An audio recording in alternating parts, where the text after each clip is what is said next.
الله يا مجيب أنت خالقي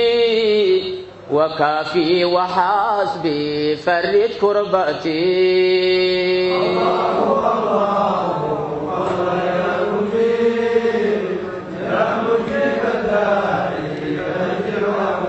guud ahaanba caalam islaam sanad kasta maanta oo kale waxaa si weyn looga xusaa xuska Israel Micraaj maalintii la dheelmiyay nabigeena suubanaay Maxamed naxariis nabadgelyo korkiisa ha ahaatee oo ku beegan maanta 27 bisha 7 1442 hijriyada الله يا مجيب دمر ومزان كل من أدانا على سرعتي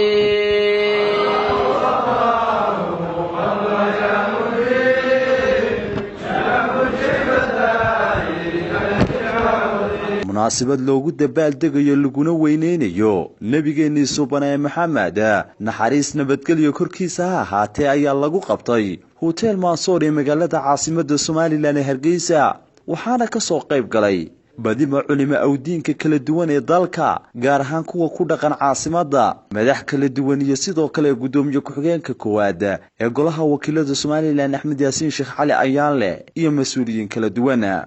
bilowgii horena waxaa halkaasi ka hadlay culimo kala duwan oo ka kala yimid qaarkood dalka dibaddiisa waxaanay ka sheekeeyeen ahmiyadda ay maalintani leedahay iyo qiimaha ay ugu fadhido guud ahaanba ummadda islaamka waxaa ka mid ahaa nabigeena inuu arkay qolooyin ummadda nabiyullaahi Muhammad ka mid ah ee naarta ku jiro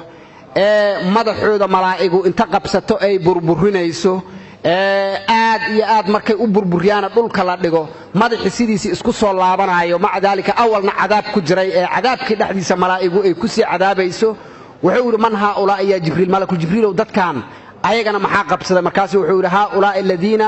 tatathaqalu ru'usuhum an salati almaktuba wa salati faradka aheeda dadkii lagu kari waayay inay dukadaan oo madaxoodii oo ka cuslaystay qiyaamaha cadaabka inta la geliyaa sidaana malaa'iktu ay madaxa ay uga garaacaysaa nabigeena kaleey salaatu salaam marka waa aan xusiisanaa inuu todobada samo oo gooyay oo ila satratil muntaha nabigeena kaleey salaatu wasalaam oo tagay oo markii halkaasi oo gaaray malakul jibriil oo ka soo haray oo uu ku yiraahday war malakul jibriil oo halkaan saaxiibkiisa kuma faaruqee halkan maxadigaaga harta markaas wuxuu ku yiraahday wama minna illa lahu maqamun ma'lum hadanahay malaa'ikta ilaahay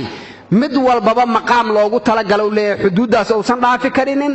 aniga malakul jibriil aan xuduuda wax ka sareeyo layma ogolo adigu rabbigaaga u tago la munaajo oo ilaahay de wixii oo kugu soo farad yeelo iyo ilaahay munaajaadkiisa adigu ku bax taariikhda nabi maxamed alayhi salaatu wasalaam wasaas oo kale مشايخ البلاد أما علماء التقوى وعلماء أهل الطرق والدين وحويان إن أينو تذكر صوحا كاران ما هوين علماء اللي هي مرجع يملاء اللغضان كسو جيدان وين لهلا وهؤلاء العلماء علماءنا وكواس وحنشعل هاي ليرين ما هذا الكه آيات بدن إيو قرآن بدن إيو حديث بدن إيو تاريخا إنو كورنا علماء إنو قفل أو كهذا الشيء أو كورنتي laakiin waxaan uga jeedaa oo waxa weeyaan at-tadhkira inaynu xusno maalmahani qiimaha ay ku fadhiyaan iyo sida ay u dumiyaan waxyaabaha takhdiidka ah ee ay soo muxuuha ay maleegaan 12 bilood aynu ku jirno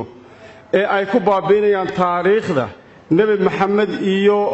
manhajkiisa qaabka loo raacayo suluuqa fiican ee kii nabi maxamed ku arooriyay si loo baabiiyo oo looga saaro duruq fara badan iyo jihooyin fara badan iyo nidaamyo fara badan oo ka duwan oo lagu baabiinayo raadkaas nabi maxamed iyo culimadeeni akhlaaqda fiicneed ee dhaqanka wanaagsaneed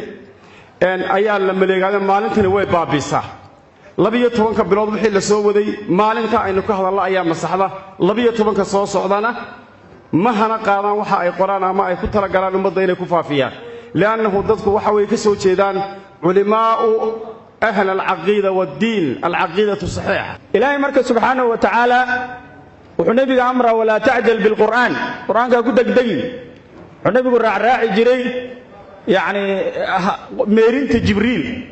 marka daalibul cilmi waxa fiican funuunta cilmiga al-ilmu bahrun muntahahu yab'udu wa bad cilmigu inuu san degdegin oo culumta tartiib u dhuuqo fanni u cabo wala ta'jal bil qur'ani min qabl an yuqda ilayka wahyu wa qur rabbi zidni ilma laba ficil amara la isdaba dhigay yani wuxuu baahan yahay cilmiga ziyaado ma'a du'a inaad markasta ziyaadsato du'ada tira ilaahu cilmi kordhi سيدنا النبي ويرى عليه الصلاة والسلام اللهم انفعني بما علمتني وعلمني ما ينفعني وزدني علما والحمد لله على كل حال jaamac muuse jaamac gudoomiyaha xarunta dhaqanka Hargeysa oo isaguna halkaasi ka hadlay ayaa yiri qoreen kutubta diinta islaamka qoreen dadkeenu way kala duwan yihiin kutubta guud la qorayo kutubta dadkeenu qoraan in kutubta meel ku filan ku haboon ku hagaagsan la siiyo arrinka labaad aan rabaa inaan taabto waxa weeyaan marka shuyuukhdeena iyo culimadeena la soo qaado waxay noo qortay waxaad moodaa inaynu ka fikirro kutubtii ka hadlaysay diinta islaamka inaynu ka hadlayno sheekhiga horeeyay ka xumahay sheekhu magaciisa in la qaldana waa sheegay laakiin magaciisana nooma sixino nooma sheegino ma carabaabine wala jeclaan lahaa inaan magaciisa sax ah sheegay wuxuu halkan ka hadlay qiimaha badnaa waxa kamid ahaa kutubta la qoray in aan ahayn oo kaliya oo kutubta diinta laga baranayo gabagabadii munaasabadani lagu xusayay Isra wal Mi'raaj maalintii la dheelmiyay nabigeena subhanahu Muhammad naxariis nabadgelyo korkiisa ha ahaatee ayaa waxa halkaasi ka hadlay gudoomiye ku-xigeenka koowaad ee golaha wakiilada Somaliland Axmed Yaasiin Sheekh Cali Ayaale maxaynu uga gol leenahay xuska aynu xusayno al-Isra wal Mi'raaj xikmadu waa marka uu dal calankiisa xusayo ama taariikhdiisa uu xusayo maxaa looga jeedaa markii iskeedii tobanka may xusayna maxay looga jeedaa marka la ilaalinta juun la xusay maxaa looga jeedaa marka 7 juun Jabuuti xusaysa maxaa looga jeedaa waxa looga jeedaa xusuusin waxana qiimaha uu leeyahay dalku qiimaha uu leeyahay ummadani dalkeedan iyo dawladnimadeedan inay ku fara adeegto ayaa lagu baraarujinayaa maxay looga jeedaa inagu al-Isra wal Mi'raaj كو waxa inagu waajiba inaynu taariikhda rasuulkeena Muhammad baranade inaynu dhacdadani goormay dhacday aamul xusni bay dhacday bal xusuustaada iyo maskaxdaada gali xaaladda uu xabiibka Muhammad sanadka ku xusnaa sallallahu alayhi wasallam sanadka bal duruuftu ku jiray bal dib u noqo abaalku kugu leeyahay